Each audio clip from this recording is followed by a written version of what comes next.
بسم اللہ الرحمن الرحیم۔ السلام علیکم viewers, welcome back to my YouTube channel. امید کرتی ہوں آپ سب خیریت سے ہوں گے۔ آج کا ہمارا لیکچر ہے قرآن پر مستشرقین کے اعتراضات۔ کچھ اعتراضات میں آپ کے ساتھ پہلے شیئر کر چکی ہوں، چند مزید اعتراضات میں آج آپ کے ساتھ شیئر کروں گی۔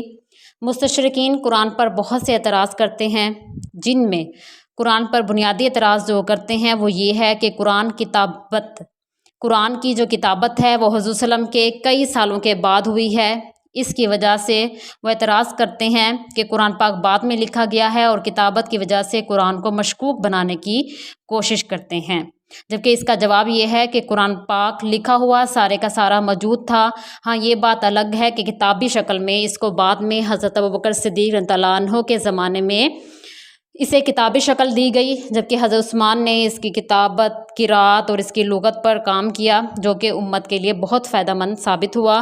تو مستشرقین کا یہ اعتراض کہ قرآن پاک حضرت صلی اللہ علیہ وسلم کے زمانے میں لکھا ہوا نہیں تھا، تو یہ اعتراض غلط ہے۔ لکھا ہوا حضرت صلی اللہ علیہ وسلم کے زمانے میں ہی موجود تھا، البتہ اس کو کتابی شکل حضرت ابوبکر صدیق کے زمانے میں کیا گیا۔ دوسرا اعتراضات جو مستشرقین کرتے ہیں کہ قرآن کی قرات میں اختلاف ہے اور لکھنے والوں نے اپنی اپنی مرضی کے مطابق لکھ دیا ہے۔ اس کی عبارت جو آج کا قرآن ہے وہ اتھینٹک نہیں ہے۔ ان کے اس اعتراض کا جواب یہ ہے کہ آج کے دور میں قرآن کی قرات میں جو اختلاف ہے، یہ اختلاف امت کے لیے رحمت ہے، زحمت نہیں ہے، کیونکہ حضور صلی اللہ علیہ وآلہ وسلم نے خود فرمایا ہے کہ قرآن تو 7 حروف پر نازل ہوا ہے۔ اس کا مطلب یہ ہے کہ اس کے معنی اور مطالب کے لحاظ سے اس میں فرق نہیں آتا۔ اس کی عبارت اور کتابت میں اور اس کی قرات میں جو اختلاف ہے، اس تھوڑے بہت فرق سے اس کے معنی میں کوئی فرق نہیں آتا، بلکہ قرات تو یہ قرآن کی خوبصورتی ہے۔ حضرت عثمان نے جو 7 نسخے تیار کرائے تھے، اس میں بھی یہ اختلاف موجود تھا۔ تو مستشرقین کا قرات کے حوالے سے جو اختلاف ہے وہ اختلاف بھی غلط ہے۔ اس کے علاوہ مستشرقین ایک اور اعتراض قرآن کے حوالے سے جو کرتے ہیں وہ یہ ہے کہ حضرت عبداللہ بن مسعود رضی اللہ عنہ نے معوذتین کو قرآن پاک کا حصہ نہیں مانتے۔ انہوں نے اپنے مصحف میں معوذتین یعنی سورۃ فلق اور سورۃ ناس کو نہیں لکھا۔ اس کا مطلب یہ قرآن پاک کا جزو نہیں ہے۔ اس اعتراض کا جواب یہ ہے کہ یہ بالکل غلط بات ہے کہ حضرت عبداللہ بن مسعود جو ہیں وہ قرآن پاک معوذتین کو قرآن پاک کا جزو نہیں مانتے۔ حضرت عبداللہ بن مسعود کے ساتھ پوری امت مسلمہ اس کو قرآن پاک کا جزو مانتی ہے۔ حضرت عبداللہ بن مسعود سے قرآن کریم کی جو متواتر قراتیں منقول ہیں ان میں معوذتین بھی شامل ہے، اور اپنے مصحف میں انہوں نے معوذتین کو نہیں لکھا تھا۔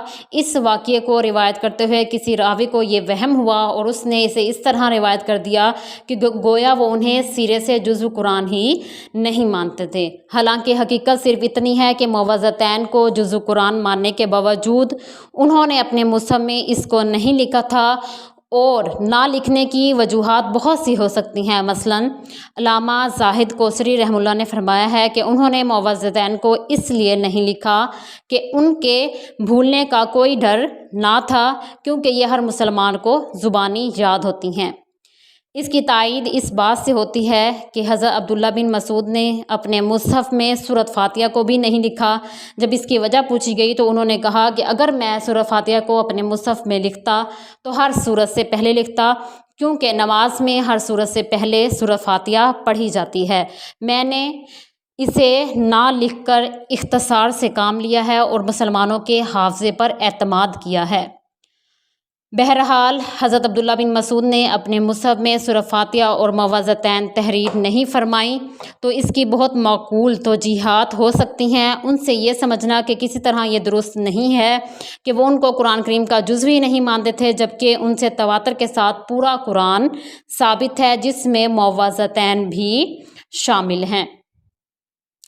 اس کے علاوہ ایک اور اعتراضات مستشرقین جو کرتے ہیں وہ یہ ہے کہ عہد رسالت میں حفاظ کی تعداد کے بارے میں بعض حضرات کو حفاظت قرآن سے متعلق حضرت قتادہ رحمہ اللہ کی ایک اور روایت سے شبہ ہوتا ہے۔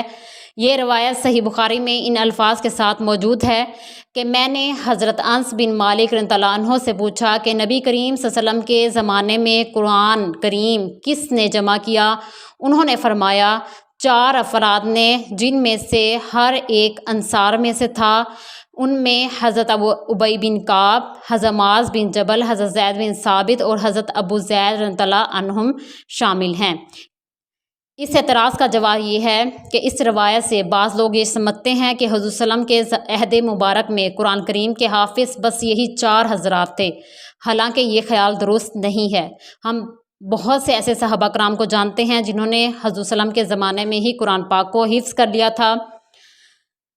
لہٰذا حضرت انس کی مذکورہ بالا روایت کا مطلب یہ ہرگز نہیں ہے کہ صحابہ کی پوری جماعت میں ان 4 حضرات کے سوا اور قرآن کریم کا حافظ نہیں تھا، بلکہ مذکورہ بالا حدیث میں قرآن کریم کو جمع کرنے کا لفظ استعمال ہوا ہے، قرآن کریم کو حفظ کرنے کا لفظ استعمال نہیں ہوا۔ اس لفظ کا صحیح مفہوم قرآن کریم کو لکھنا ہے، اور حضرت انس کا مطلب یہ ہے کہ یہ 4 حضرات وہ ہیں جن کے پاس حضور صلی اللہ علیہ وسلم کے عہد مبارک میں ہی قرآن پاک پورا کا پورا لکھا ہوا تھا۔ تو مستشرقین کا یہ اعتراض بھی غلط ہے، جو کہ حفاظت قرآن سے متعلق ہے۔ اس کے علاوہ مستشرقین امام بخاری پر بھی اعتراض کرتے ہیں۔ وہ کہتے ہیں، مارگولیت نے یہ اعتراض کیا ہے کہ امام بخاری نے اپنی کتاب میں ایک جملہ الا ان تصلوا ما بینی و بینکم من القرابہ، مگر یہ کہ تم اس رشتہ داری کا پاس کرو جو میرے اور تمہارے درمیان موجود ہے، یہ جملہ جو ہے وہی نازل ہوا تھا، لیکن شراح کا کہنا ہے کہ یہ جملہ قرآن میں نہیں ملتا، اس لیے وہ اس جملے کو سورۃ نمبر 42 آیت نمبر 22 یعنی الا المودۃ فی القربہ کی تشریح قرار دیتے ہیں۔ یعنی قرآن پاک میں یہ جو آیت ہے، اس آیت کی تشریح میں امام بخاری نے یہ جملہ لکھا ہے، جبکہ اس جملے کو الا ان تصلوا ما بینی و بینکم فی القرابہ اس کو قرآن پاک کا جزو قرار نہیں دیا، بلکہ اس کو تشریح کے طور پر لکھا ہے۔ الا المودۃ فی القربہ کی تشریح میں امام بخاری نے اس کو لکھا ہے۔ یہاں امام بخاری نے باب کے عنوان میں آیت کا وہی جملہ نقل کیا ہے جو قرآن کریم میں موجود ہے، یعنی جو قرآن کا حصہ ہے اس کو آیت قرار دیا ہے، اور دوسرا جملہ جس کو مستشرقین یہ کہتے ہیں کہ یہ وہی ہے، امام بخاری نے اس کو وہی قرار دیا ہے، یہ انہوں نے اس کی تشریح میں بیان کیا ہے۔ اس کی تشریح میں اس آیت کی تشریح میں حضرت عبداللہ بن عباس سے آیت الا المودۃ فی القربہ کی تفسیر پوچھی گئی، جس کے جواب میں آپ نے یہ جملہ ارشاد فرمایا کہ الا ان تصلوا ما بینی و بینکم من القرابہ، لیکن مارگولیس صاحب پوری ڈٹھائی کے ساتھ فرماتے ہیں کہ امام بخاری رحمہ اللہ اس جملے کو بذریعہ وحی نازل شدہ مانتے ہیں۔ اس سے آپ اندازہ لگا سکتے ہیں کہ تحقیق و انصاف کے یہ دعوے دار قرآن کریم کے خلاف تعصب کے کس دائمی روگ میں مبتلا ہیں، اور اسلام کے خلاف بغض و عناد نے انہیں کس طرح بری طرح جکڑا ہوا ہے۔ ہم صرف یہی کہہ سکتے ہیں فی قلوبہم مرض فزادہم اللہ مرضا، کہ ان کے دلوں میں مرض ہے اور اللہ ان کے دلوں میں یہ مرض بڑھا رہا ہے۔ تو مستشرقین کے قرآن پر جو بھی اعتراض ہیں وہ سب کے سب اعتراضات غلط ہیں۔ امید کرتی ہوں آپ کو آج کا لیکچر سمجھ آیا ہوگا۔ مزید معلومات کے لیے میرے چینل کو لائک، سبسکرائب اور شیئر کرنا نہ بھولیے۔ جزاکم اللہ۔